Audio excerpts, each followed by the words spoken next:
সকালটা শুরু করলাম আজকে ঠাকুরের নাম নিয়ে। আজকে থার্সডে 25 ডিসেম্বর। তো মেরি ক্রিসমাস টু এভরিওয়ান। বৃহস্পতিবারের পূজাতে তো একটু সময় লাগে যেহেতু, তো সকাল সকাল উঠে স্নান টান করে পুজোর মধ্যে বসে গেছি। পুজো টুজো কমপ্লিট হয়ে গেছে। আজকে দিনটাও সেরকম ভালো দেয়নি, একদম মেঘলা। ডিসেম্বর মাস পুরাই কেটে গেল, কোনো সেরকম বেশি ঠান্ডা গুয়াহাটিতে পড়েনি। আর দিনের বেলা সেই রোদ দিত।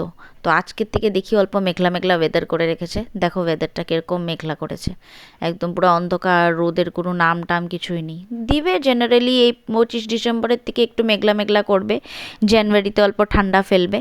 তারপর তো আর ঠান্ডা কোথায় থাকে? ঠান্ডা তো আমার তো লাগে মনে হয় ঠান্ডার দিন কয়দিন পরে উঠেই যাবে। 12 মাসই খালি গরম গরম গরমই থাকবে।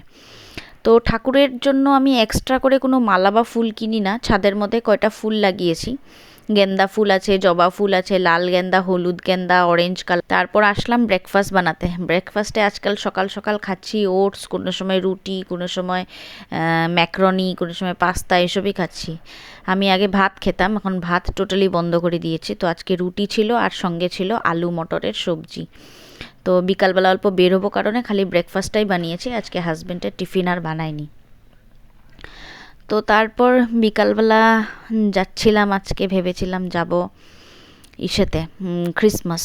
তো ক্রিসমাস অ্যাজ ইউজুয়াল আজকে চার্চের দিকে প্ল্যানিং করেছি যে আজকে চার্চের দিকে যাব না, সেন্ট্রাল মল বা সিটি সেন্টার ওই দিকে যাব। ওই দিকে ডেকোরেশনটাও খুব সুন্দর বানায়। আর প্রত্যেকবারই আমরা চার্চে যাই, পানবাজার চার্চে যাই, বাট এইবার ভেবেছি যে চার্চে যাব না। এইবার এইখানের এইদিকে জিএস রোডের এদিকে ডেকোরেশনগুলি দেখব। আর এইদিকের ডেকোরেশনগুলি খুবই সুন্দর করে সিটি সেন্টারে জেনারেলি। আর এটা হলো গিয়ে সেন্ট্রাল মলের দৃশ্য।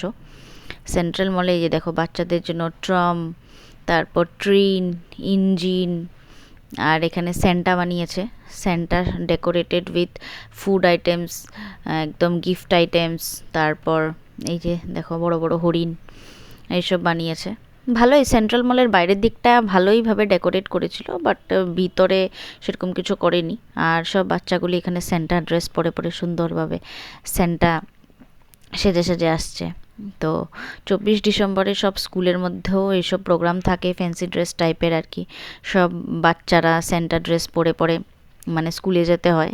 আমাদের সময় এগুলো ছিল না, বাট এখন এখানে যেরকমই ফেস্টিভ্যাল হয় ডিপেন্ড করে ওই ফেস্টিভ্যালের আগে সব ওরা ফ্যান্সি ড্রেস টাইপের ড্রেস পরে যায়। বিহু হলে বিহু, ক্রিসমাস হলে ক্রিসমাস। তো এরকমভাবে ডেকোরেট যায়। আর বাচ্চাগুলি দেখে কি ভালো লাগে, একদম লাল লাল ড্রেস পরে ভীষণই কিউট লাগছিল 24 ডিসেম্বরে সব বাচ্চাগুলিকে। যেহেতু 25 ডিসেম্বরে স্কুল বন্ধ থাকবে, তো 24 ডিসেম্বরে সবাই বাচ্চাগুলি সুন্দর সুন্দর করে ভাবে সেজে টেজে স্কুলে গেছে আর কি। আর এইটা হলো গিয়ে সিটি সেন্টার। এই সিটি সেন্টার এতই সুন্দর ডেকোরেট করেছে, আই এম তো টোটালি ইমপ্রেস। ভীষণভাবে সুন্দরভাবে ডেকোরেট করেছে। আর এই ডেকোরেশনটা আমার ভাইয়ের বন্ধু করেছে। ও জেনারেলি এইসব করে, ও একজন বড় অ্যাডভার্টাইজিং কোম্পানিতেও চাকরি করে। আর এইসব পুজোর কাজ, ক্রিসমাস, সব ডেকোরেশনের জিনিসের কাজ ও করে আর কি। দেখো কত সুন্দরভাবে সাজিয়েছে জিনিসগুলি। এই জন্যই আমি সিটি সেন্টারে যাচ্ছিলাম আর কি, বা যেতে চাচ্ছিলাম। এতই সুন্দর সাজায়, খুবই ভালো লাগে ক্রিসমাসের মধ্যে সিটি সেন্টারে। বড়দিন জেনারেলি ক্রিসমাসের আমরা বাংলাতে বড়দিন বলা হয়। বড়দিন নিয়ে বাংলায় অনেকই গল্প পাওয়া যায়, যা মূলত যীশু খ্রিস্টের জন্মদিন উদযাপন, সান্টা ক্লজের উপহার বিতরণ, রুডলফের লাল নাক এবং ক্রিসমাস ট্রি সাজানোর মতো বিষয়কে কেন্দ্র করে লেখা, যা শিশুদের জন্য ভীষণই ফেভারেট।